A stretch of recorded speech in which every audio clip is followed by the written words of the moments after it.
নমস্কার বন্ধুরা, কেমন আছো সবাই? ভালো আছো তো সবাই আশা করি। আজকে আমি রান্না করব কচুরমুখী। এই জন্য কড়াইয়ে জল দিয়ে কচুরমুখীগুলো সেদ্ধ করে নেব। আর এর মধ্যে দেব কাঁচা মরিচ, বাড়ি থেকে নিয়ে আসে এগুলো, অনেক ঝাল, এই জন্য কয়েকটা দিয়েছি, এর বেশি লাগবে না। আর পরিমাণ মতো লবণ দিয়ে দেব কচুটা সেদ্ধ হওয়ার জন্য, আর সাথে একটু হলুদ দিয়ে দেব যেন কচুটা ভালোভাবে সেদ্ধ হয় আর লবণটা কচুর মধ্যে ঢুকে যায়। এছাড়া এর মধ্যে আর বাড়তি কোনো কিছুই দেব না, কারণ এভাবে সেদ্ধ করে নিলে পরে ফোড়ন দিয়ে যদি তরকারিটা রান্না করা হয় অনেক মজা লাগে। আর কচুটা আমি আজকে রান্না করব কাঁকড়া দিয়ে, তাও আবার এটা দেশি কাঁকড়া, বাড়ি থেকে বাবা নিয়ে এসেছে, এত মজা খেতে। এটা ভাজি করেও খেয়েছিলাম পেঁয়াজ তেল দিয়ে, খুব মজা লেগেছে। আর আমার কাঁকড়ার পাগুলো অনেক ভালো লাগে। আর কাঁকড়া এটা ডিমে ভরা, মা সুন্দর করে বেছে দিয়েছে, অনেক কষ্ট করে দিয়েছে, কারণ কাঁকড়া কাটতে অনেক সমস্যা হয়, কিন্তু খেতে তো অনেক মজা লাগে। যাই হোক, কাঁকড়াগুলো আমি আগে ভেজে নেব, এর জন্য কড়াই তেল দিয়ে নিয়েছি আর কিঞ্চিত পরিমাণ হলুদ দিয়েছি কাঁকড়াটা ভাজার জন্য। আর একসাথে জিরা আর রাঁধুনি দিয়ে দেব ফোড়নে, আর দুটো তেজপাতা দিয়ে দেব। এগুলো ভালো করে নেড়ে দিলে তেলের সঙ্গে আপনার জিরা আর রাঁধুনির স্মেলটা বের হয়ে যায়। একে একে কাঁকড়াগুলো দিয়ে দেবো সবগুলো, এগুলো ভালো করে ভেজে নেব। যেহেতু হলুদ আগে দিয়েছি এই জন্য আর প্রয়োজন হবে না, এই জন্য অল্প পরিমাণে এখন কাঁকড়ার ভিতরে লবণটা দেব, লবণ দিয়ে কাঁকড়াগুলো ভেজে নেব।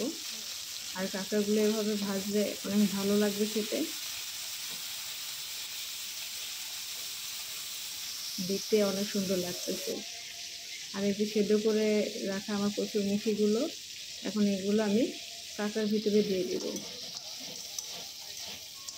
আমার এক্সট্রা কোনো মশলা বা তেল এক্সট্রা লাগছে না, কারণ এখানে অল্প তেলেই সব রান্না হয়ে যাচ্ছে। যেহেতু কচুটা আমি আগে সেদ্ধ করে নিয়েছি, এর জন্য বাড়তি কোনো তেলের প্রয়োজন হলো না। কাঁকড়া ভাজতে যেটুকু তেল দেওয়া হয়েছে এইটুকু তেলে কিন্তু আমার রান্নাটা হয়ে যাবে। এই জন্য এই খাবারটা খেলে যে খারাপ লাগবে বা ক্ষতি হবে স্বাস্থ্যের জন্য, পুরো কিছুই না, বরঞ্চ আরও ভালো লাগবে। এই খাবারটা স্বাস্থ্যের জন্য অনেক উপকার, তেল মশলা কম যত খাওয়া যাবে আসলে ততই তো ভালো। ভালো করে ওটা নেড়ে নেব যেন কাঁকড়াগুলো সব কচুর সাথে ভালো মতো জল টল ঢোকে। এজন্য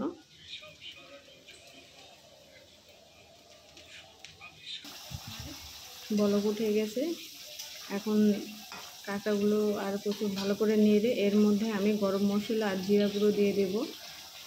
তারপরে বেশিক্ষণ জ্বালাবো না, যেহেতু কচুটা আমার আগে সেদ্ধ করা আছে, এই জন্য গরম মশলা জিরা গুঁড়া দিয়ে ভালোভাবে একটু 2-1 মিনিট জ্বালিয়ে নেব। জ্বালিয়ে নিলে তাহলে আপনার গরম মশলা জিরাটা সব মানে কচুরমুখী আর কাঁকড়ার মধ্যে চলে যাবে।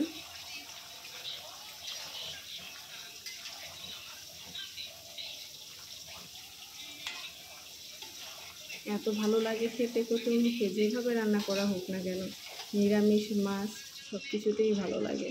তরকারিটা আমার হয়ে গেছে, এখন নামিয়ে নেব।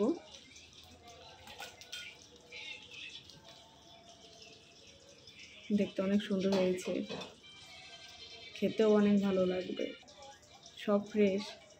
আর সবাই ভালো থেকো, আমার পাশে থেকো, আর আমার চ্যানেলটা সাবস্ক্রাইব করতে কেউ ভুলো না, কারণ সবার আশীর্বাদে কামনা করছে। ভালো থেকো সবাই, নমস্কার।